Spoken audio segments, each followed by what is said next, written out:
and welcome back to my YouTube channel. In this video, we're going to talk about Joe Biden's proposal for the $25,000 first-time homebuyer program.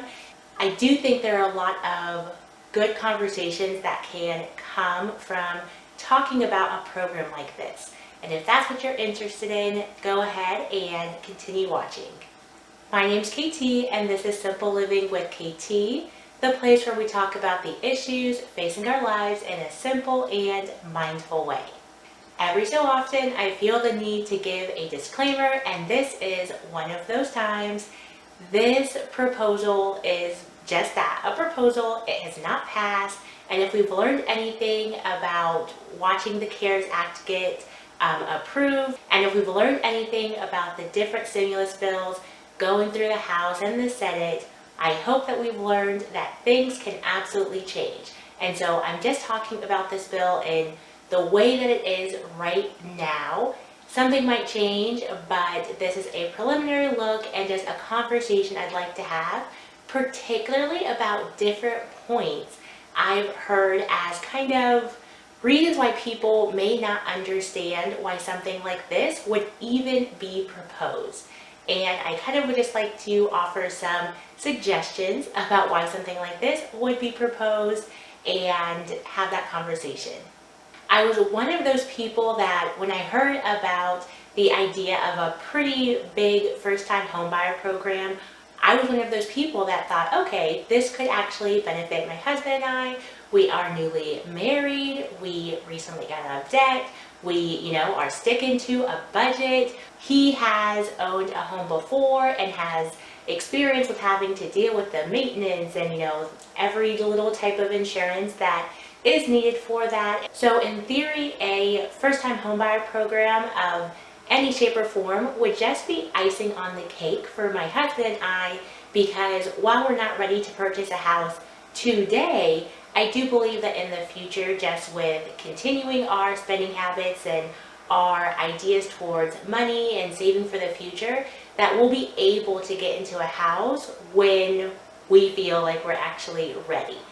So let's get into the conditions of this proposal. The qualifications are simple, but limiting to what many people thought this bill would look like.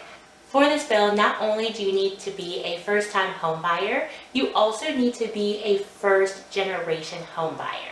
And so you yourself could not own a home within the past 3 years. And the first-generation aspect of it means that your parents could not have owned a home as well. The one caveat to that is currently listed is that if your parents lost the home through a foreclosure or a short sale, then once again you would qualify.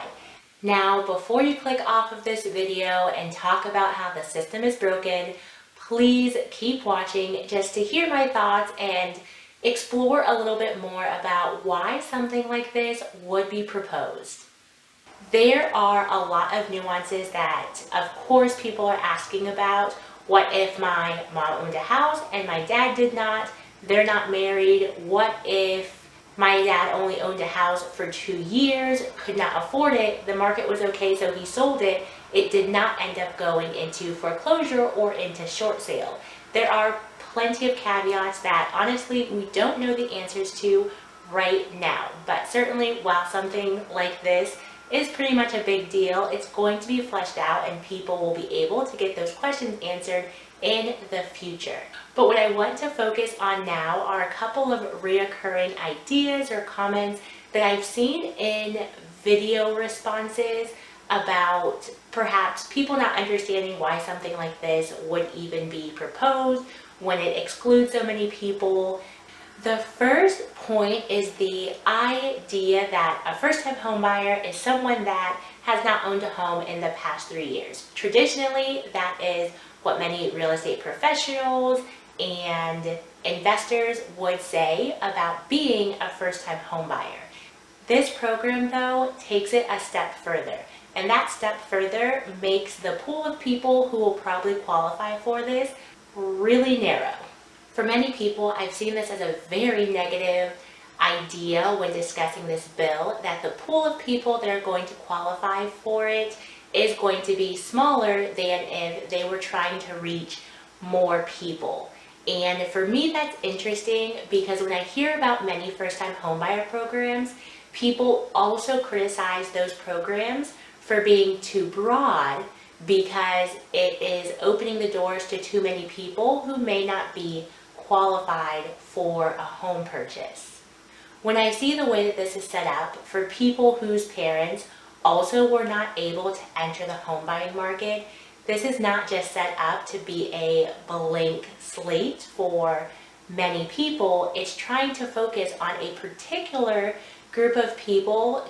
I believe they're trying to focus more on systemic issues that have affected a group of our population. This program is not just trying to make home ownership easier. I'll use myself as an example. If the provision where you did not need to be a first generation home buyer, both my husband and I would be able to qualify. And honestly, we'd probably be able to get into a house sooner than without a program like this. But it's not going to be the determining factor of whether or not we're able to get a home. And I know for many people that is the case, and that is why there's so much discussion happening about this. I would recommend watching a channel by Shahida Real Estate. Shahida Real Estate does a really great video about this proposal, and she's a real estate professional, but she also just goes back and looks at precedent and history and the laws that have affected real estate and why a proposal like this would help to not fix, but at least help the people who were left behind because of the quite literal federal laws that were made and were not helping those people. I will link her video in the description below. I think it will help many people be able to form a picture of federal laws that caused a ripple throughout generations where a bill like this would be greatly appreciated.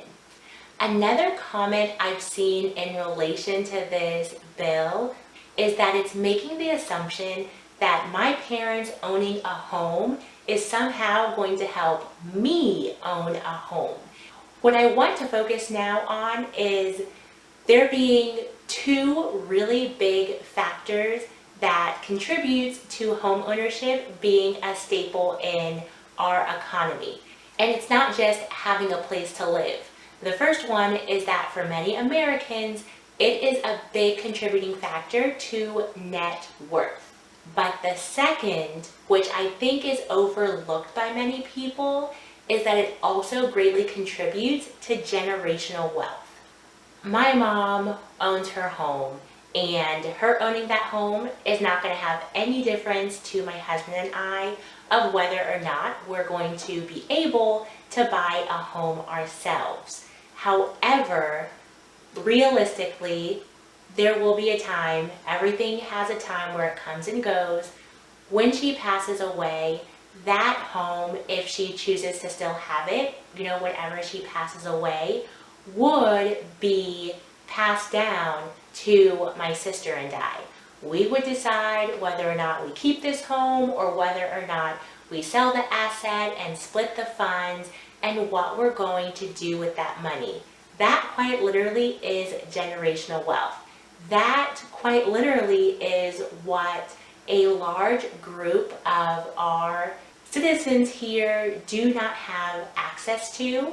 While a bill like this looks rather limiting, I do think there's a place for it with actually addressing specific people who may need the attention. Because as I say, and my husband and I don't think that we are the example, but it's not a program that we would necessarily need to use, but we would because it would be, of course, beneficial to us.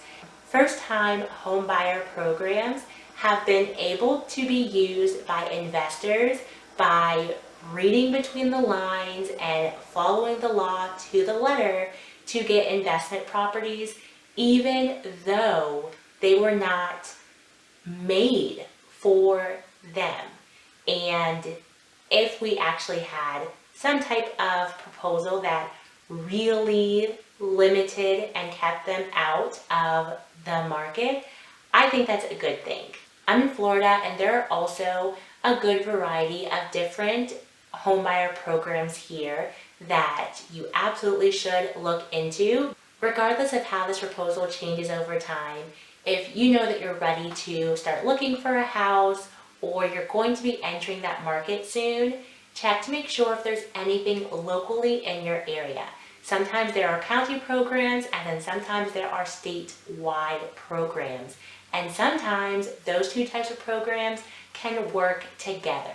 I would love to hear your thoughts in the comment section down below. Does what I say make sense? Thank you so much for watching this video, and I will see you on the next one. Bye for now.